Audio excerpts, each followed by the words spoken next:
Oi, gente, vamos agora para mais uma aula de cálculo estequiométrico. Bem, o cálculo estequiométrico, a gente já sabe, é o cálculo das quantidades dos reagentes e dos produtos de uma reação química. Bem, até agora nós só vimos o seguinte, que X moléculas reagem com Y moléculas, ou X mols reagem com Y mols.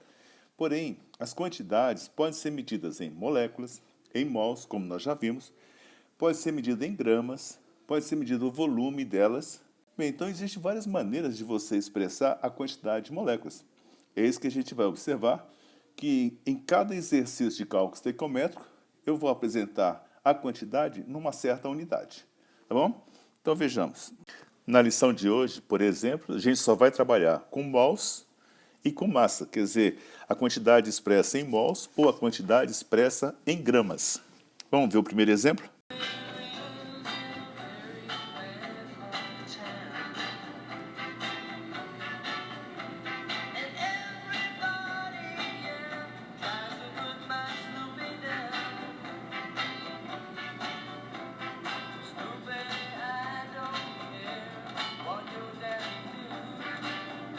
O primeiro exemplo diz assim, considere a seguinte reação, 2H2 mais O2 vai dar 2H2O.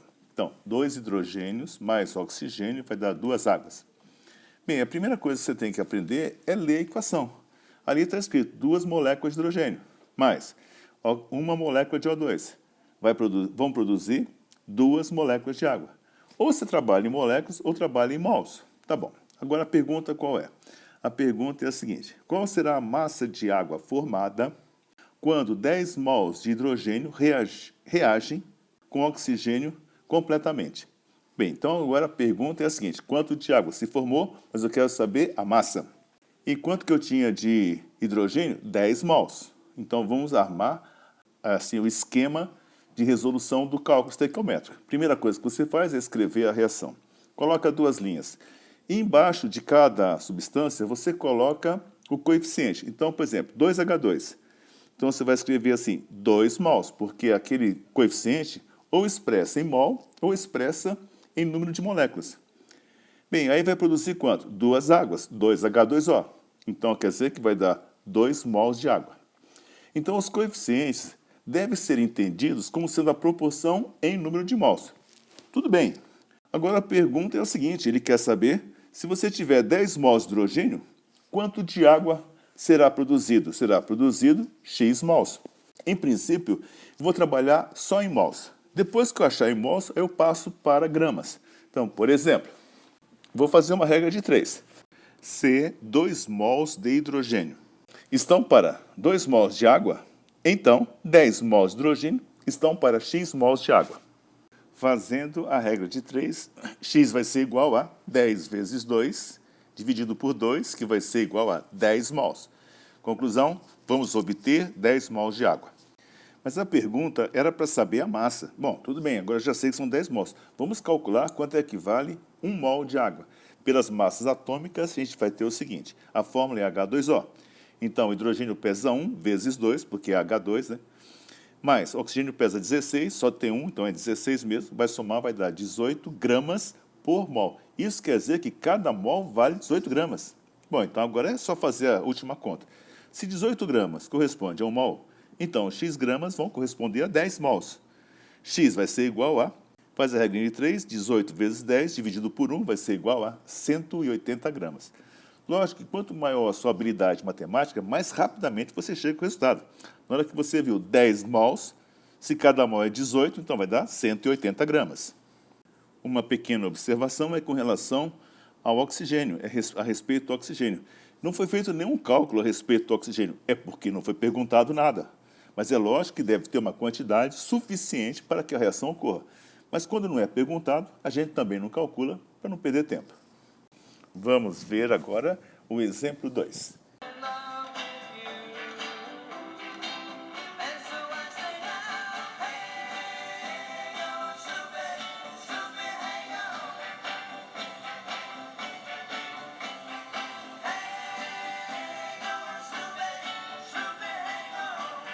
Exemplo 2 fala assim, qual a massa de amônia NH3? produzida quando 30 gramas de hidrogênio se combinam completamente com nitrogênio. E foi dado a massa molar. Nitrogênio pesa 14, o H pesa 1. E a reação química também. A reação química é 1N2 mais 3H2 vai dar 2NH3. Até aí, beleza. Então agora vamos arrumar o esquema do problema. Você tem a equação, coloca duas linhas embaixo. Na primeira linha é a linha dos coeficientes. Então, a reação tem os seguintes coeficientes: 1N2, 3H2 e 2NH3. Embaixo do hidrogênio, você vai escrever 3 mols, porque sempre os coeficientes dão a proporção em mol. Embaixo da amônia, você vai escrever 2 mols. Depois, na segunda linha, que é a linha do problema, onde você vai colocar o X, aí você vai escrever assim. Embaixo do hidrogênio, você vai escrever 30 gramas.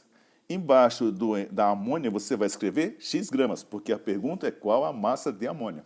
Mas tem um pequeno problema, porque a primeira linha está em mol, a segunda linha está em gramas, então vamos fazer o seguinte, ou você passa tudo para mol, ou você passa tudo para grama. Nesse exercício, eu vou trabalhar só em gramas. Então, o que eu tenho que fazer? Trocar a palavra mol pela massa correspondente. Então, vejamos. Hidrogênio, quanto é que pesa o hidrogênio? Hidrogênio pesa 1 vezes 2 vai dar 2 gramas. 2 gramas por mol. Ou seja, onde tiver a palavra mol, você vai colocar 2 gramas para o hidrogênio, lógico. E quanto é que pesa a amônia? A amônia é NH3. O N pesa 14 vezes 1, que só tem um N. Mais, o hidrogênio pesa 1 vezes 3, porque são 3 hidrogênios. Vai somar, vai dar 17 gramas por mol. Quer dizer que cada mol da amônia equivale a uma massa de 17 gramas. Então, no lugar da palavra mol, debaixo da equação, você vai escrever assim, debaixo da amônia, né? Vai escrever assim, 2 vezes 17 gramas, porque vai produzir 2 mols. 2 mols quer dizer 2 vezes 17 gramas. Então, agora está montada a regra de 3, porque se você tem assim, para o caso do hidrogênio, 3 vezes 2 gramas estão para 2 vezes 17 gramas. Então, 30 está para X. Aí faz a regrinha de 3, multiplica em cruz, vai ficar 30 vezes 2 vezes 17 dividido por 3 vezes 2. Faz esse monte de conta, vai ser igual a 170 gramas. Tudo bem? O que eu queria chamar a atenção de vocês é que no cálculo estequiométrico você pode usar qualquer unidade, mas você deve fazer a conversão adequada. Então, se assim, são 2 mols, então você vai calcular qual é a massa de 2 mols, se o problema se referir à massa. O que você deve ter em mente é assim, a unidade que você escrever na primeira linha deverá usar na segunda linha. Se você quiser trabalhar em mols, a segunda linha tem que estar em mols. Se você quiser trabalhar em gramas, pode. É só você trocar a palavra mol pela massa correspondente. Tudo bem? Agora eu acho que vocês deverão fazer alguns exercícios para poder dominar bem esse assunto. Tá bom?